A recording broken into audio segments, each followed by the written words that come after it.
ये है शालिनी जी, जिनके पेंटिंग की डिमांड पेरिस और यूएस तक होती है।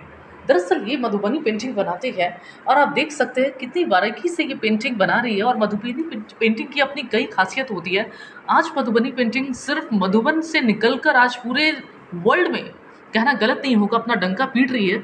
लेकिन ये दिखने में जितना आसान लगता है, बनाने में टेक्निकली उतना ही एक्सपर्ट होने की ज़रूरत है। शालिनी जी से पूछते हैं एक्चुअली वो बना क्या रही है ये। शालिनी जी, ये आप कौन सी पेंटिंग बना रही है और इसकी खासियत क्या है? मैं मधुबनी पेंटिंग बना रही हूँ। इसकी खासियत मोस्टली लाइन जो है, इसके लाइंस जिसको हम लोग मैथिली में कचनी बोलते हैं, कचनी है और भरनी है। बस ये दो टेक्निक से हम मधुबनी पेंटिंग बनाते हैं। अभी मैं महाराष्ट्र में जो गणपति विसर्जन होता है ना, तो वो बना रही हूँ। मुझे इंडिया की जो भीड़ होती है, जैसे इंडिया की जो अपनी ख़ास पहचान है, हम लोग सब लोग साथ में मिल के रहते हैं। हम किसी भी इवेंट में हम लोग सब लोग एक साथ मिल के एंजॉय करते हैं, तो वो मुझे अच्छा लगता है। मैं भीड़ जो लोगों का जो इकट्ठा होना होता है, वो मुझे अच्छा लगता है। तो मैं इसपे जो ब्रशेज़ होते हैं, मैं हर नंबर के ब्रश यूज़ करती हूँ। और कैनवास पे हम लोग एक्रिलिक कलर मोस्टली यूज़ करते हैं। जब पेपर पे बनाते हैं तो नेचुरल कलर से भी हम लोग बना सकते हैं, बट कैनवास पे सिर्फ़ और सिर्फ एक्रिलिक कलर ही यूज़ करते हैं। ओके। बट मुझे उसकी जो बारीकी होती है ना, बारीकी डिटेल्स होते हैं, हर पेंटिंग के पीछे की कहानी होती है। तो जब आप पढ़ाई करते हैं ना उसकी उसकी तब भी आपको वो आता है, वो हुनर तो आ जाता है। लेकिन उसकी आप प्रोफेशनल जो आर्टिस्ट होते हैं, हुनर तक ही नहीं होते उसके तो मतलब अलावा। आपने मतलब पेंटिंग करके ही अपना मतलब खुद का सब संभाला, खुद पेंटिंग करके ही, चाहे पढ़ाई हो या जो हो? हाँ, मैंने 10वीं के बाद की जब मेरी पढ़ाई हुई ना, तो वो वो सब मैं पेंटिंग के ज़रिए ही आपने जी, की है? जी, पेंटिंग करके ही किया। मुझे स्कूल भी जाने होते थे, ट्यूशन भी जाने होते थे, दिन को पढ़ाई करनी होती थी। और मेरे पास ऑर्डर भी थोड़े बहुत होते थे लोकल लोगों के ही, कि इतने पेंटिंग बना दो, 10 पेंटिंग बना दो, ये बना दो। तो मुझे रात को काम करना होता था।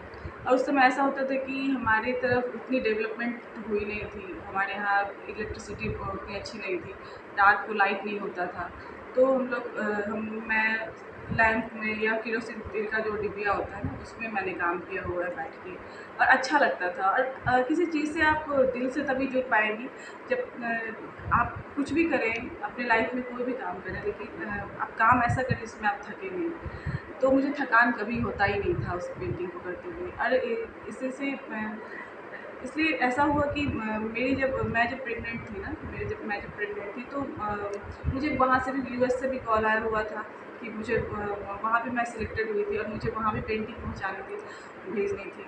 इसके अलावा एक प्रेगनेंसी में क्या होता है ना, कि आप वही कर सकती हैं जिसमें आपको थकान बहुत ज़्यादा होती है, टायर्डनेस एक तरह की बहुत होती है।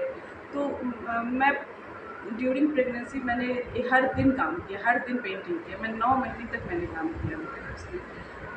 अच्छा लगता था। थकान एक तरह की मेडिटेशन हो जाती थी।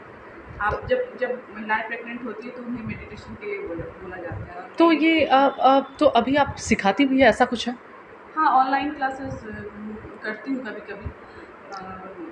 बट मैं कंप्लीटली अपना ही काम करती हूँ। तो आपने एग्ज़िबिशन भी रांची से बाहर लगाया है? आपने जी, कहाँ-कहाँ लगाया है? जी, मैंने दिल्ली में, इंडिया की कई सारी जगहों पे किया हुआ है एग्जीबिशन। इसके अलावा यूएस, इंडिया के बाहर भी किया हुआ है, इंटरनेशनल गैलरीज में भी मेरी कई सारी पेंटिंग गई हुई है। इसके अलावा मैंने वर्कशॉप भी किया हुआ है। मैं आदिवासी इलाकों में जाकर मैंने वर्कशॉप किया है। इसके अलावा मुस्लिम महिलाओं के साथ भी मैंने काम किया हुआ है, उन्हें भी पेंटिंग सिखाई हुई है। मेरे गाँव के आसपास की कई मुस्लिम महिलाएं मेरे पास, मैं जाके उनके घर जाके सिखाती थी।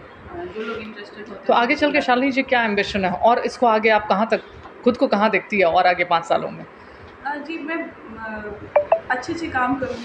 मैं बहुत सारे ऐसे सब्जेक्ट हैं, बहुत सारी ऐसी महिला से रिलेटेड ही, वुमेन एम्पावरमेंट से रिलेटेड बहुत सारे काम हैं। मैं अपने आसपास की कई सारी कहानियाँ देखती हूँ, तो मैं चाहती हूँ कि मैं जल्दी से जल्दी उसको बनाऊँ, उस पे काम करूँ। तो यही है, मैं ज़्यादा से ज़्यादा काम करना चाहती हूँ। आप कहाँ तक जाएंगे ये आपके बस की बात नहीं है। आप जब आप बोलते हैं कि मुझे नहीं पता कहाँ जाना है, तभी आप बहुत आगे जाते हैं। एक बाउंड्री तय तय कर लेते हैं तो आप बस वहीं तक रह जाते हैं। तो मैं शुरू से ही मैंने कभी नहीं बोला कि मुझे यहाँ तक जाना है, और मुझे बस काम करना है और उसके बाद ऊपर वाले की इच्छा है कहाँ तक जाऊँ।